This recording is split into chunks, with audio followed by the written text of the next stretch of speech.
Hello बच्चों, welcome to our channel social science era. बच्चों, आज हम पार्ट 2 में अपक्षय और उसको प्रभावित करने वाले कारक और उसके मुख्य प्रकारों को जानेंगे। अभी तक हमने जाना हमारी पृथ्वी एक परतदार संरचना है जिसमें परपट्टी, मैंटल और कोर शामिल हैं। भारी परपट्टी और आंतरिक कोर के बीच मैंटल है जो चट्टानों की एक मोटी परत है जिसकी औसत मोटाई लगभग 2900 किलोमीटर है। मैंटल को 2 भागों में विभाजित किया गया है, ऊपरी मैंटल और निचला मैंटल। भारी कोर मुख्य रूप से लोहे से बना है और यह तरल अवस्था में है। जैसे जैसे हम पृथ्वी के केंद्र की ओर बढ़ते हैं, विभिन्न परतों का घनत्व बढ़ता जाता है। आइए अब समझते हैं अपक्षय और अपरदन की भूमिका, क्रमिक परिवर्तन के कारक, नदी, लहरें और धाराएं, पवन, हिमनद और भूमिगत जल को। तो बच्चों, पृथ्वी की सतह को लगातार बदलने वाली विभिन्न प्रक्रियाएं चलती रहती हैं। इसमें से कुछ प्रक्रियाएं जैसे ज्वालामुखी गतिविधि और भूकंप पृथ्वी की परपट्टी के नीचे काम करती हैं, जबकि कुछ अन्य प्रक्रियाएं जैसे अपक्षय और अपरदन और सामूहिक संचलन आदि पृथ्वी की सतह पर परिवर्तन लाने के लिए जिम्मेदार हैं। मनुष्य भी पृथ्वी की सतह पर कुछ परिवर्तन लाने में महत्वपूर्ण भूमिका निभाते हैं। यहाँ हम केवल भारी प्रक्रियाओं के बारे में जानेंगे जो पृथ्वी की सतह को संशोधित करने और मिट्टी के निर्माण में महत्वपूर्ण भूमिका निभाती हैं। सबसे पहले जान लेते हैं बाहरी प्रक्रियाओं को।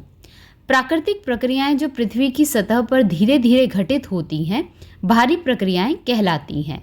अपक्षय, अपरदन और सामूहिक संचलन ऐसे ही कुछ बाहरी प्रक्रियाएं हैं।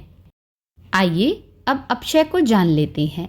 वह प्रक्रिया जिसके द्वारा सतह पर मौजूद चट्टानें अपने ही स्थान पर छोटे छोटे टुकड़ों में टूट जाती हैं, अपक्षय कहलाती हैं।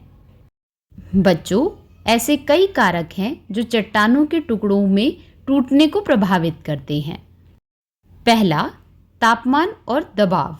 चट्टानों के लगातार गर्म और ठंडा होने से वे टूट जाती हैं। दूसरा, पानी की क्रिया। पानी चट्टानों की दरारों और छिद्रों में जमा हो जाता है।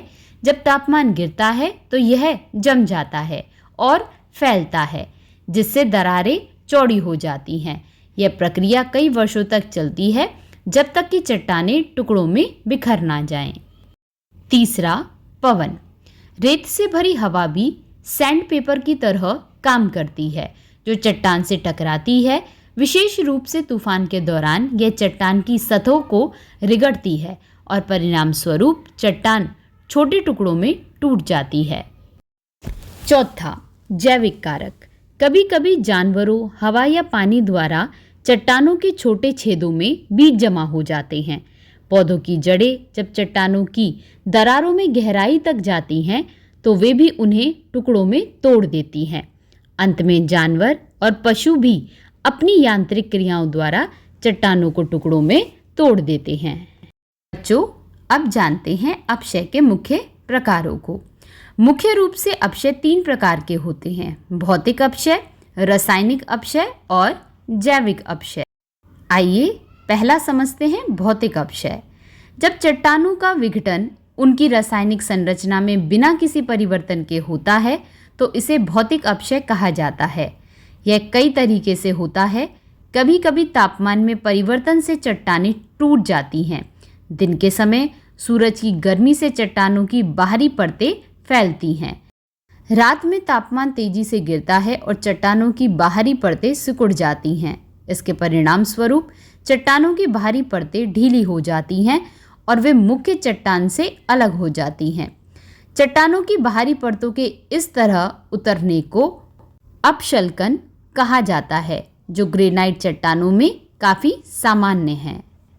बच्चों, कभी कभी ठंडे प्रदेशों में चट्टानों की दरारों में पानी जम जाता है और फैलता है।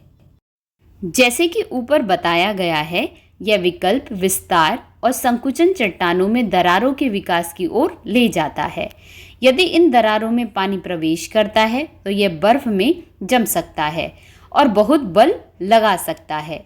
परिणाम स्वरूप दरारें चौड़ी हो जाती हैं और अंततः चट्टानें टुकड़ों में टूट जाती हैं। इसे पाला क्रिया भी कहा जाता है। बच्चों, अपक्षय का दूसरा प्रकार है रासायनिक अपक्षय। पानी या हवा की रासायनिक प्रक्रिया के कारण चट्टानों के कुछ हिस्से घुल जाते हैं, जिससे गुहाएं, सिंक होल और गुफाएं जैसी दिलचस्प विशेषताएं बनती है। इसे रासायनिक अपक्षय कहा जाता है। सेंधा नमक, चूना पत्थर, बलुआ पत्थर जैसे कुछ घुलनशील खनिज पानी में घुल जाते हैं और वे अपने मूल स्थान से हट जाते हैं। जो अंतराल विकसित होते हैं वे चट्टानों को उनके अपने भारी वजन के कारण गिरा देते हैं और विघटन कर देते हैं।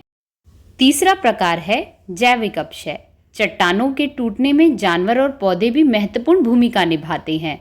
दबाव और गर्मी के कारण वे चट्टानों को सड़ाते और ढीला करते हैं। पौधे चट्टानों में उगते हैं। उनकी जड़ें चट्टानों में दरारें पैदा करती हैं और उन्हें तोड़ देती हैं।